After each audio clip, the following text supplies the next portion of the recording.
What's up and welcome to another episode of It's Tip Top Fishing. My name is Keaton and this episode is on my learning curve at Aqua-Paradiso. First things first, Aqua has got some very important rules to protect their fish, and I've got to make sure my tackle fits those rules. So I went to Solly's to get my line replaced. I've got some fantastic Berkeley Black Velvet 30-pound braid, which is awesome, but it's no good for Aqua. Aqua has got a rule of minimum 14-pound main line that is monofilament. For anyone who wants to know, the backing I've got on this reel is 9.9 kilo Kingfisher giant abrasion. There's a fantastically strong abrasion resistant line that I only ever see when I fish over 500 meters, because I had 500 meters of that Black Magic, what's it called, Black Velvet on, but now there's only 300 meters of the DPF going on here. Now the reason for the monofilament only rule at Aqua is because monofilament is much stronger than braid in a snaggy situation. It just doesn't cut as fast. Now I've put on some Witchwood 15-pound DPF line. It is a fantastic fluorocarbon coated line. So that is done at Solly's in 4 ways. Very nice guys. I had France helping me. France was such a star. Wonderful guy. Got it done perfectly. Happy days. Look how pretty these reels look. Look how sexy that purple is. Oh yeah. With that done, it was now time for my first session at Aqua-Paradiso. Aqua is a fantastic, beautiful venue with clear, deep waters, plenty of snags, and plenty of smart fish to challenge your fishing skills. So I decided to bring my specimen inflatable boat to scan the swim that I'm fishing in. I'm going to do this for every new swim that I fish at Aqua. I feel like the more information I have, the less chance I have of blanking. So before I get on the boat, get my rigs out, get searching for spots, all those kind of things, I thought I'd take you through my bait and what bait I'm going to use for the session. So I've heard people catching on tigers, I've heard people catching on maize, I've heard people catching on boilies, on pop-ups. What I'm going to do is do a mush of all of them. So a nice even balance between prepared particles. Preparing particles very important. It'll kill fish if you don't prepare them. Let's start. So I've got my trusty little bucket here. I don't know if you can see in there, I've got some stealth boilies, high nutrition stealth boilies. They've got I think the flavor is mulberry, and then what I add to that is some maize. This is prepared maize. It's the cheap kind that you can just buy from any animal feed store. Just make sure you prepare it correctly. So I've got a bit of that. Let's pop that in. There you go. It's about a kilo of wet maize. I think it weighs about a kilo. Then I've got some lovely tiger nuts, a mixture of big and small tiger nuts. I've just gotten the bigger ones. I thought they'd be a hook bait, and they're quite delicious. Quite delicious. No wonder the carp like them. 700 grams in there, just like that. You don't choke on them. Then I've got hemp seed, prepared hemp seed. I don't know, 500 grams of that. If you put too much hemp seed, the carp tend to only want to eat the hemp seed. So if you put just enough, it gets them interested, it keeps them in your swim, but then allows them to eat other things. So let's get that lovely hemp seed in there. The geese are screaming in the background. They're very excited. They're gonna steal some of my hemp seed. And then second last ingredient, I've got some pellets. These pellets are based on soldier fly larvae, which is 47% protein, 48% protein, somewhere there. So it's extremely high protein pellets. Half a bag of that. So look at that. Look at that. Okay, so then I've got some protein solutions stick mix, which I'm using as an additive. It's predominantly made of also soldier fly larvae. High protein, high nutritional value, but what I'm adding this to the mix for is because if you can see there, it's quite a powdery stuff, and I wanted to create a bit of a food cloud. So let's just add some of that, just like that. and mix that around. Let's mix it around. Look at that little, that's a dry black soldier fly larvae. Delicious. My strategy with this delicious bait over here is I've got 3 rods. I've finally got a 3-rod pod. Hallelujah. I'm very excited. So what I'm going to do is 1 rod I'm going to put a tiger, 1 rod I'm going to put some maize, and 1 rod I'm going to put either a pop-up or a boilie. I'm not so sure. I just want to check out how hard the bottom is. So let's get on the water. So what we are doing now is I am just doing a scan of my swim. I'm in swim 5 and I've got my deeper Chirp Plus in the water at the back, and I've got my phone at the floor here, just marking what's going on underneath the water, so that I've got a better picture of what's cooking, where the snags are, where the fish are probably at, what kind of structure I'm looking at, so that I can make a better decision on where to drop my lines. I've got my first line here waiting to go in, and yeah, I'm just checking out everything, checking out what I need to do, where I need to put things. And yeah, if you need a 10% discount on a deeper Chirp Plus, link is in the description. It is a fantastic product that I use on the bank because I can cast it, and on my boat as a fish finder. Chilling with the homies in the middle of the dam. Hey homies, what's up dogs? I'm in geese. After messing around with the geese for a while, I decided to get my rods in. 3 different tactics, 3 different rods, but all of them had a consistent 1 scoop of bait layered over them. And I was quite surprised how much that bait spread. Look who just came in. Mr. Liftcarp himself. How cool is that? Okay, so my rods are currently sitting like this. 2 of them are not in, 1 is. And Stefan says, what are you doing? Why? Because if your reel handles aren't lined up, you're not going to catch any fish. They all have to be squared. Like, that makes me want to cringe and just like turn around and walk away. Part of me wants to leave it like that and just send Stefan pictures. How's it? Do you mind being on camera?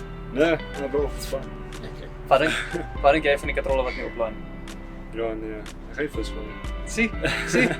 Is this some specimen superstition here? What rubbish? You have to line them up. Imagine all the fish you could have caught all these years if you just lined your reels up. I'll line them up just today. And if I don't catch a fish today, it's his fault. Hey, And Stefan? if you do, I'm the reason. No, if I do catch a fish, then it's because of my rigs and my tactics. If I don't catch, then it's because of him. So spoiler alert, I didn't catch anything. So Stefan, it doesn't work. But Stefan's got a great channel called Liftcarp. Link is in the description below. So I didn't catch anything, but I learnt a ton. So if you stick around, I'm going to teach you all of the things that I learnt from this epic session. So the sun went down and it was time for dinner. Chopped tomatoes, a bit of green shit, delicious burgers on a hot pan, and then some secret sauce. Look at that stuff. Oh, just delicious. Comment in the section below if you know what is in that sauce. So, some burgers to chow, and I waited the evening hoping to catch a fish.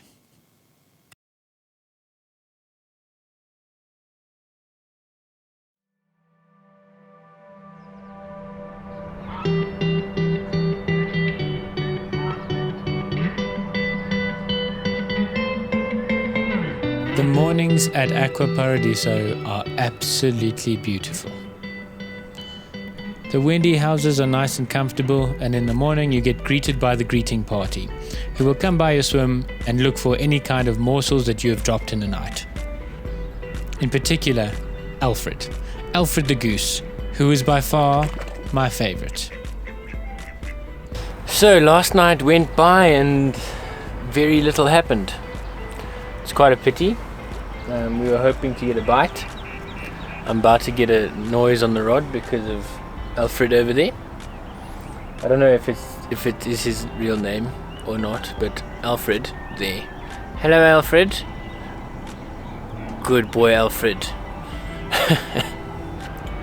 myself and the 3 other anglers that were here on the Wendy House's side didn't catch anything. It was all very quiet. The only noises we heard were from Alfred the goose and his friends touching the rod tips or touching the lines, and then you just hear one beep, and then you wake up in the middle of the night and you're ready for a run and nothing else happens. So yeah, and then we woke up early this morning when the sun came up and we saw just very few fish turning, but on the other side of the lake, on swim 9-10 side, the wild side. So unfortunately that means that we are on the wrong side of the dam, unfortunately, which is a bit cack. It's a biggie cack, but yeah, I'm gonna redo the lines later. I'm gonna wait for the sun to properly come up and I'll redo them at about 10 o'clock. Alfred, you having some breakfast? Alfred! He's ignoring me. Alfred? Alfred. Yeah, look. It's oats. It's delicious. Are you scared because that thing's up your butt? But that's you put it there, not me. Come here. Yeah, look. There. You want me to drop in the water? Wuss? Come on. You shouted at me the whole morning. So right now, what I'm doing is checking my spot with that. That thing you're seeing now is something that is going to change my fishing forever. It's called a Spydro. It's an underwater camera that is an inline system. So basically what that means is you tie it to your line, and what I'm doing now is I've got a lead tied to the end of it, and I'm about 1.5 to 2 feet from it, and I'm just bouncing that lead on the bottom, just putting it down, feeling the bottom, holding the camera there, count 5-10 seconds and moving it, and then I can slow it down and go frame by frame what's at the bottom of the spot I'm fishing at. Very, very useful tool, because instead of guessing, you're knowing, and that makes a massive difference. So after I've done this, I'll connect the Spydro to my phone and I'll pretty much have this spot mapped out on camera. So I made some changes. I firstly went from an 8 ounce to a 4 ounce lead. I changed the color from a black one to a brown, which is between the algae there is brown stones and stuff, so it matches this color. Then I have decided to put on a bright pink pop-up on a Ronnie rig. This is a 1/4 crank hook, size 4 I think, and a very short boom section. Then what I've done, if you can see here, there are 2 split shots. Now mark my words, listen to me very carefully. I have not squeezed these things on very hard. I haven't done the typical squeeze it on as hard as you can. These things will come off. Let me actually prove it to you, because I would never actually put a fish in danger. So watch. Okay, let me rather do the one that's safe. So say we've got a fish here and it is struggling, it's got the hook in its mouth, even though it is a barbless hook, which is also very important for aqua. Watch. So say this is snagged and the fish has got the hook on and then it pulls. Do you see how easy that split shot came off? I literally squeeze it on just so it stops my hook link from moving, no more. If you squeeze it on more, then it's dangerous for carp, and then it's an irresponsible thing to do. So if you squeeze it on just so it stays there and then nothing more, then it's okay. So I've put 2 split shots on there. Speaking of carp safety, I've got a 1/4 heli-safe mechanism here. So if the fish gets snagged and pulls the line, it comes off. So what I'm saying is I've got my 2 split shots. One is very weakly squeezed on about a foot from my lead, so that it cannot get any closer to my lead than that. And then I've left a foot, and then I'm squeezing it on again. The reason why I did that is so that when my lead plummets into this silty, weedy rubbish, it doesn't pull my hook link down. And I've critically balanced my hook link so it doesn't sink too fast, so that it can hopefully sit on top of the weed for as long as possible. So with my new tactics decided, I put in my rods and placed them, to my knowledge at the time, perfectly. But I did one more thing. I sent the Spydro down again over my spots, and this is where the learning curve really started. So with the Spydro down, I could start to bring back some information. So I placed my rig on the edge of a ledge, and that means I'm a poet and I didn't even know it. But as you can start to see now, that pink pop-up stands out from quite a while away. Really great. It's doing what it needs to do. It's far away from the lead. Awesome. But as you can see, my lead core, even though it's flat on the bottom, stands out like a sore thumb. Problem number 1. So the lead core is definitely going to go, especially in this clear water. So I dropped down the Spydro one more time to see how steep the ledge actually is. And I found out my massive learning curve. Look how high my line is off the bottom. I'm only a meter away from my rig, but my leader is sitting at least 2 meters off the bottom. Not good. So on the left is the lead core, and on the right is the fluorocarbon. I'm definitely going to go with a fluorocarbon leader for the next session. It's not even an option, it's just going to happen. And with the leader being so high off the bottom, any fish that goes into that area to feed is going to see that there's a rig there, there's a leader there. It's basically a don't eat here sign, a guaranteed way to blank. So I dropped down the Spydro one more time because the deeper Chirp Plus picked up a nice piece of structure. So I wanted to see what it was and what it looked like. Ended up being a sunken tree, which is a great place to target, close but not too close. Time for some drawing. So I thought I'd show you guys what I normally do and why it works in a normal situation. So here are my bank sticks. This is where my rod would usually be, and the curvature of the dam is relatively gradual. If I was fishing the opposite bank, my rig would be here, and the weight of the mono would pull the line down, especially close to the rig, which is fine. It's great. It's not obvious, the fish don't see it, and therefore the fish bite. But Aqua is not like this. So Aqua is completely different. Its slopes are hectic, like this. This is pretty much swim 5's bottom. It's 17 meters deep, which is really deep for such a small distance. So here's my rod where it normally would be, and my rig was on a ledge like I showed you guys earlier. So I thought I was nice and clever, and I used a captured back lead to try make the line go a little bit further down and closer to the bottom. But this is actually what happened. This is what the Spydro showed me, is that it didn't help. Look how that line is in the middle of the water column, right where all the fish are swimming. It just didn't work. The tension of the line between the back lead and the rig and the depth of the water just meant that my line was in the wrong place. It was 2 meters from the bank, but in 2 meters of waters. It was just too high and in the wrong place. So this is a problem I've got to fix, and this is how I fixed it. Aqua Solutions. So we've got the same bottom, obviously. There's the reeds, because reeds are fun to draw. And the rig is in the same place like last time, but then the line lay is so much better. Why is this? Well, there's a combination of things. Firstly, I use a flying back lead. The flying back lead is a little lead that is close to your rig that pulls the line down to the bottom. And I continue to use my captured back lead.